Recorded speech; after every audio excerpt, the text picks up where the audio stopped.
Patience is the buzzword in Wajir town, as residents wait for their turn to fetch water from some of the few wells that have normal water supply. While the sight of people fetching water from public wells may look normal in many parts of the country, this frantic search for water is a sign of trouble in Wajir town. This is because Wajir has a low water table, making water easily accessible, and wells dot many compounds. Water supply in this town has been abundant for many decades, and the locals have not had to worry about the need for tanks, water meters and pipes, thanks to the traditional wells that had supplied water all year round and quenched the thirst of all and sundry. With free water in plenty in many compounds, talk of water shortages was unheard of within the town.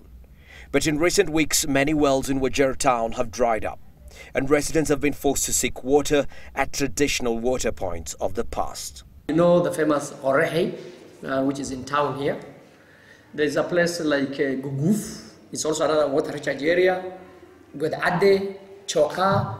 So we have the names I've given you plus others as areas that have acted as recharge areas. Abdinur Hussain, the Principal Secretary of the Wajir County Water Department, says this can be attributed to human encroachment and settlement in parts of the town that had in the past been reserved for collection of rainwater. We have realized there is demand for land, and unfortunately, people ended up settling even in the recharge areas. Mohammed Hussain walks in his compound. His worries etched on his face.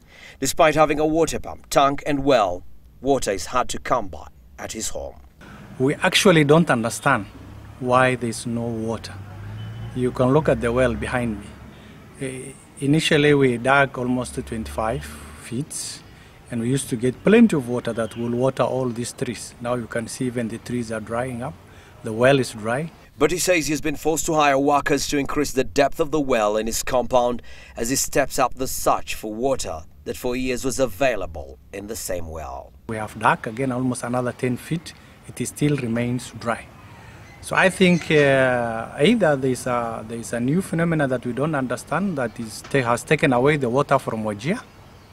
Either maybe there are close proximity of or many shallow wells, which are just 20 or 30 feet apart. Maji unachimbwa futi 5, maji yalikuwa iko tayari.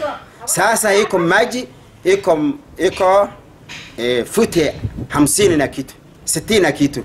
As Wajir town's population grows, so does the pressure on its natural resources, including water.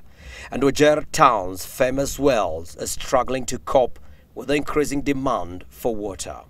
Residents hope that water catchment areas in the town will be protected so as to prevent the further drying up of wells in the area. Abdi Osman, Citizen Weekend.